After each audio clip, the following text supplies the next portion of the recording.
নিমডাঙ্গা গ্রামটি গাছে ঘেরা, নদী ঘেঁষা শান্তির এক চেনা ছবি। দিনের বেলায় পাখির ডাক আর ধানের গন্ধে মোমো করে চারদিক। ছোট্ট সুন্দর গ্রামটা যেন কোনো ছবির ফ্রেম।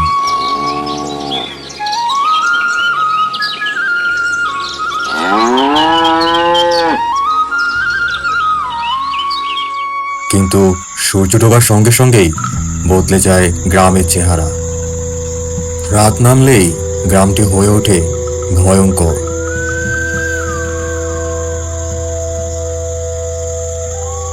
সেই গ্রামের এক বৃদ্ধা, সবাই যাকে ঠাকুরমা সরস্বতী বলে ডাকত। তার ছিল দুই নাতনি, শ্রীময়ী ও অপর্ণা। তারা তিনজন বনঝাড় ঘেরা ছোট্ট এক কুঁড়ে ঘরে থাকত, গ্রাম থেকে খানিক দূরে। একদিন বিকালে ঠাকুরমা বললেন, শ্রীময়ী, অপর্ণা, বৌমার বাড়ি থেকে একটু দুধ নিয়ে আয় তো মা। আচ্ছা ঠিক আছে ঠাকুমা, যাই।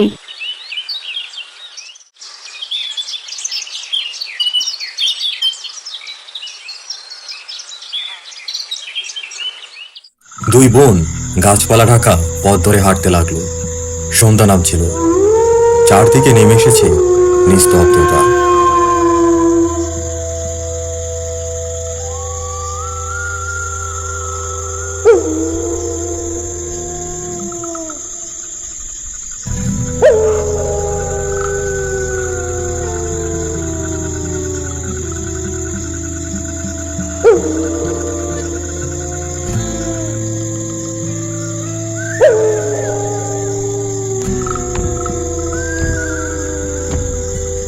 হঠাৎ একটা অস্বাভাবিক ভীতিকর আওয়াজ তাদের কানে ভেসে আসলো।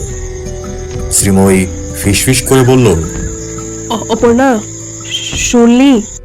কে যেন এক পা দিয়ে হাঁটছে। অপর্ণা কাঁপতে কাঁপতে বলল, ওই দেখ, গাছের ফাঁক দিয়ে একটা মেয়ে আসছে, কিন্তু ওর একটা পা।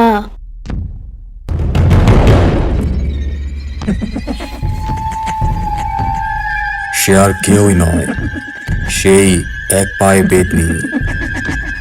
গায়ে সাদা ঝুলঝুলে কাপড়, এলোমেলো চুল, আগুন লাল চোখ, আর হাঁটছে এক পায়ে ঝাঁপিয়ে ঝাঁপিয়ে। পেতনি হেসে বলল,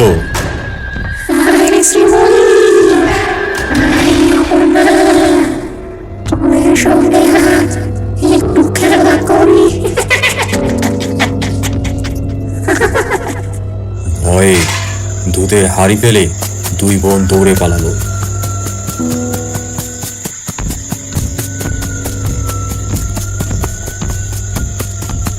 কিন্তু পেতনিও এক পা দিয়ে দৌড়ায়। সে তাদের পিছনে পিছনে ছুটে এলো। তখন শ্রীময়ীর উপস্থিত বুদ্ধিতে দুই বোন ঝোপে লুকিয়ে পাতায় মুখ ঢেকে নিঃশ্বাস চেপে থাকল। পেতনি তাদের চারদিক খুঁজল।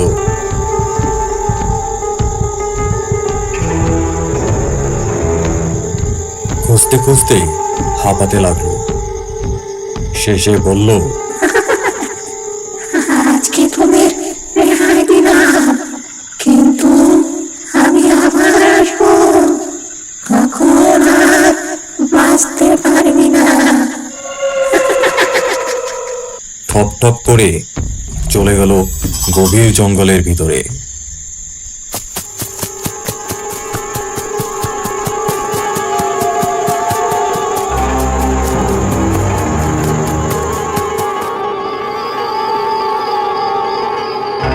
দুই বোন কাঁপতে কাঁপতে ফিরে এলো বাড়িতে এবং ঠাকুরমাকে সব খুলে বলল।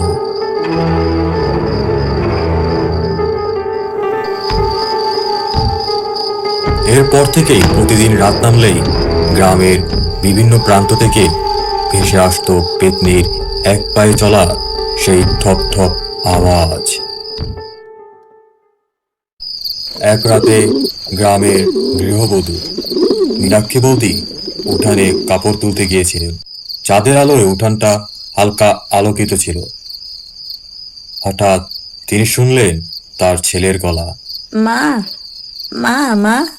মীনাক্ষী অবাক হয়ে বললেন, কিরে খোকন, তুই ওখানে কি করিস?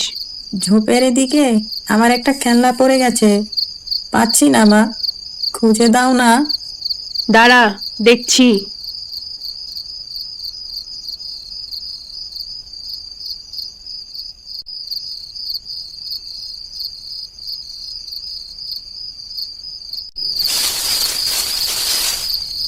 অনেকক্ষণ খুঁজেও কিছুই পেলেন না। তখন তিনি বললেন, কিরে খোকন, খেলনা তো কোথাও দেখছি না, কোথায় ফেললি? কিরে খোকন? এই কথা বলেই পিছন ফিরে দেখেন কেউ নেই।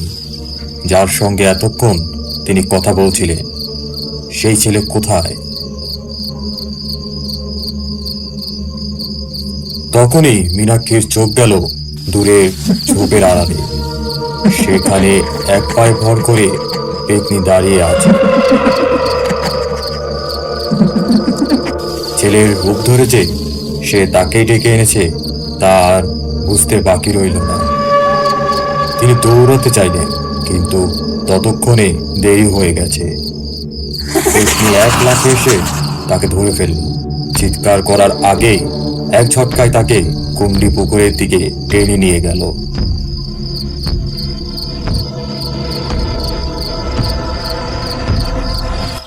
পরের দিন সকালে উঠান জুড়ে দেখা গেল একটি পায়ের ছাপ।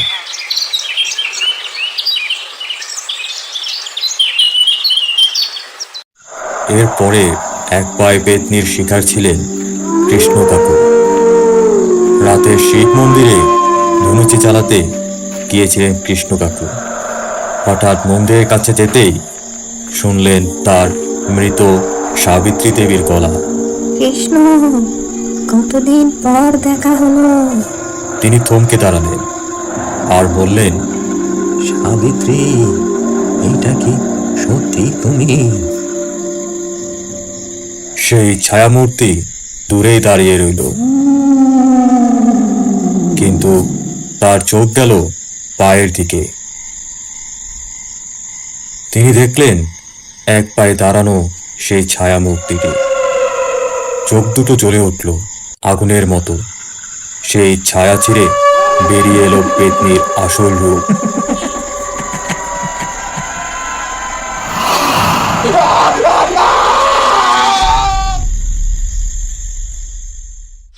পরের দিন সকালে মন্দিরের সামনে পাওয়া গেল শুধু তার জুতো আর এক পায়ের রক্ত মাখা ছাপ।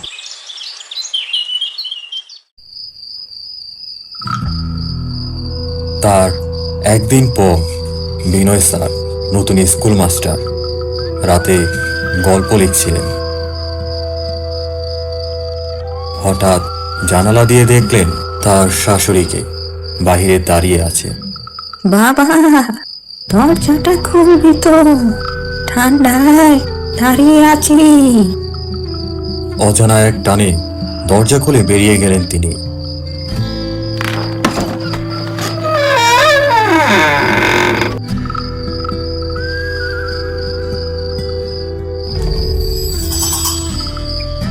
বাহির হয়ে দেখলেন কিছুই নেই।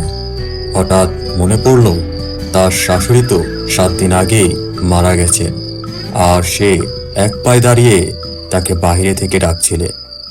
হঠাৎ তার দৃষ্টি গেল সাজনা গাছের নিচে। সেখানে দাঁড়িয়ে সেই পেতনি। বাতাসে ওর চুল উঠছে। এক পায়ে মেয়েটি তার দিকে ছুটে এলো। তা দেখে বিনয় চিৎকার করে উঠল। গ্রামের অনেকেই সেই রাতে চিৎকার শুনলেও কেউ ভয়ে বের হয়ে আসেনি। পরের দিন সকালবেলায় টেবিলে দেখা গেল খাতায় লেখা শেষ বাক্য।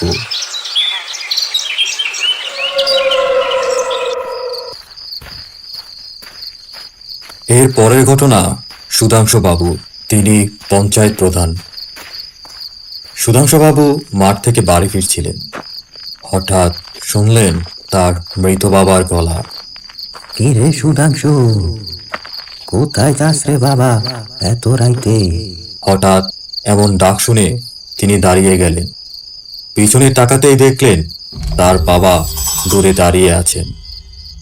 কিন্তু পর মুহূর্তেই মনে পড়ল গ্রামের সাম্প্রতিক নিখোঁজদের কথা। চোখ গেল সেই ছায়ামূর্তির পায়ের দিকে। এক পায়ে দাঁড়ানো সে, আর তার বুঝতে বাকি রইল না এ তো সেই এক পায়ে পেতনি। তার বাবার রূপ ধরে এসেছে এবার। তিনি প্রাণপণে দৌড়ে পালালেন, নিজেকে কোনো মতে রক্ষা করে।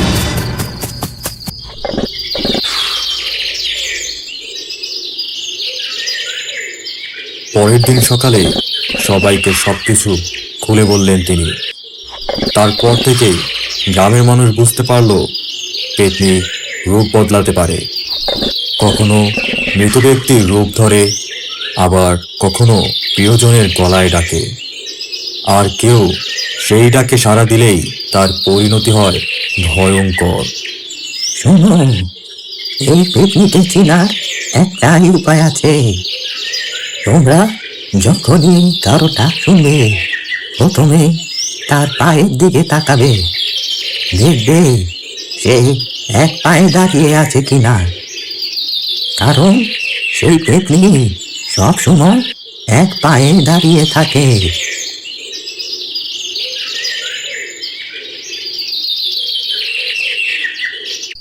এরপর থেকেই রাত নামলে দরজায় খিল পড়ে। কেউ আর অন্ধকারে কারো ডাকে সাড়া দেয় না। যার মুখ যতই চেনা হোক না কেন, পায়ের দিকে না দেখে কেউ আর এগোয় না। আরো কিছুদিন যেতে না যেতেই নিখোঁজ হলো গ্রামের এক যুবক, নাম পিন্টু। সে সন্ধ্যার ঠিক পরেই ঘর থেকে বেরিয়ে যায়, এক পরিচিত ডাকে সাড়া দিয়ে। এই ঘটনাটি পাশের বাড়ির মালতী বৌদি দেখেছিলেন। তিনি বলেন, পিন্টুকে তার ছোট বোন ডেকে নিয়ে যায়, পেছনের বাঁশবাগানে কিছু পড়ে গেছে বলে। সে কি তার পায়ের দিকে তাকায়নি? তার তো দুটো পাই ছিল, তাই তো পিন্টু সন্দেহ করেনি। তখনই গ্রামের সবাই বুঝতে পারল পেতনি এবার চালাকি করছে। সে শুধু রূপ নয়, মায়া সৃষ্টি করে দু পায়ে হাঁটছে, যেন একদম মানুষের মতো, যাতে কেউ তাকে সন্দেহ না করে। কিন্তু এইভাবে চললে গ্রামের মানুষ একে একে মারা যাবে, কারণ কেউ আর তাকে চিনতে পারবে না। অবশেষে তারা একটি সিদ্ধান্তে পৌঁছালো।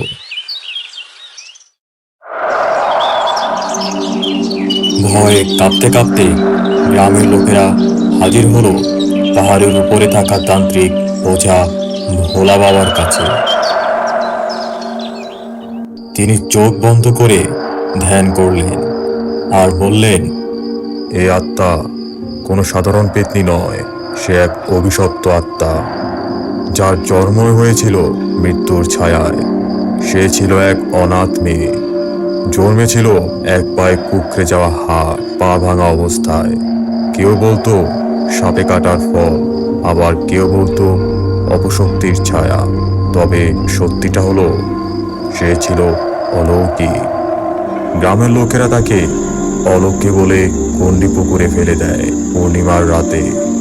কিন্তু সে মরেনি, অন্ধকার তাকে গ্রহণ করেছিল। আর তখনই জন্ম নেয় এক পায়ে হাঁটা সেই পেতনি। সে প্রতিশোধ নিচ্ছে, তাকে যারা ত্যাগ করেছিল তাদের রক্তেই ধুয়ে যাচ্ছে তার অপমান। এই কথা শুনে গ্রামের সবাই স্তব্ধ হয়ে গেল। ভোলা বাবা বললেন, তবে এখন সময় এসেছে তাকে থামানো। ওঝা গ্রামে এসে সেই রাতেই যজ্ঞ করলেন কুণ্ডি পুকুরের ধারে। গ্রামের লোকেরা নিঃশ্বাস চেপে তাকিয়ে আছে তার দিকে। ভোলা ওঝা মন্ত্র পড়ছে, চারপাশে ছড়ানো রুদ্রাক্ষ, নুন, ছাই ছাই আর আগুনের বলয়।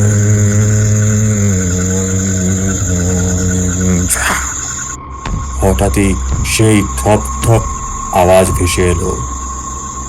পুকুরের উপর পেতনি এসে দাঁড়ালো, চুল এলোমেলো, চোখ আগুনের মতো, এক পায়ে যেন বাতাসে ভাসছে। সে চেঁচিয়ে উঠল আর বলল,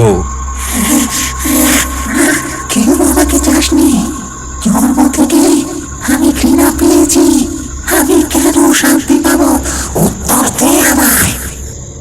ওঝা ত্রিশূল হাতে বললেন, কিন্তু তুই এখন অভিশাপ হয়ে নেমে এসেছিস, আজ তোর সময় শেষ। পেতনি রেগে চারপাশে ঘূর্ণি তুলল, গাছের ডালপালা ভেঙে পড়ল, মাটিতে আগুন জ্বলে উঠল। ওঝা তার ত্রিশূল গেঁথে দিল আগুনের বলয়ে। পেতনি সেই প্রলয়ে আটকা পড়ল। সে ছটপট করতে লাগলো আর চিৎকার করে উঠল। ওঝা উচ্চারণ করলেন চূড়ান্ত মন্ত্র, অগ্নিরক্ষা যোগ্য পথে বশীকরণ অভিশপ্তে, শান্ত হোক করুণা, ফিরে আসুক প্রহরে শান্ততা। আমি শুধু ভালোবাসা চেয়েছিলাম সবার কাছে।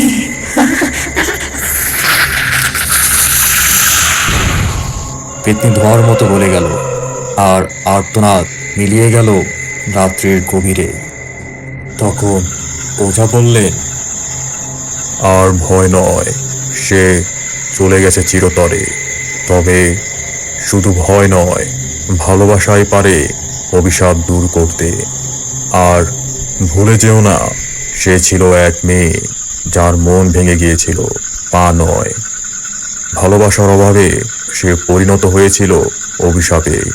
আজ তাকে বিদায় দিলাম, কিন্তু তার যন্ত্রণা যেন আমাদের হৃদয় থেকে যায়, তাহলে হয়তো আমরা মানুষ হয়ে উঠতে পারবো।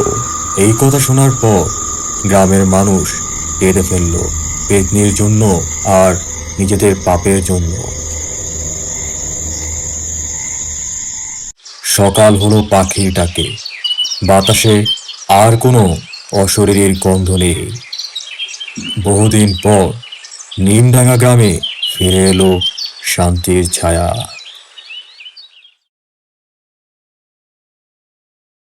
আজকের গল্পটি কেমন হলো তা কমেন্ট করে জানাতে ভুলবেন না।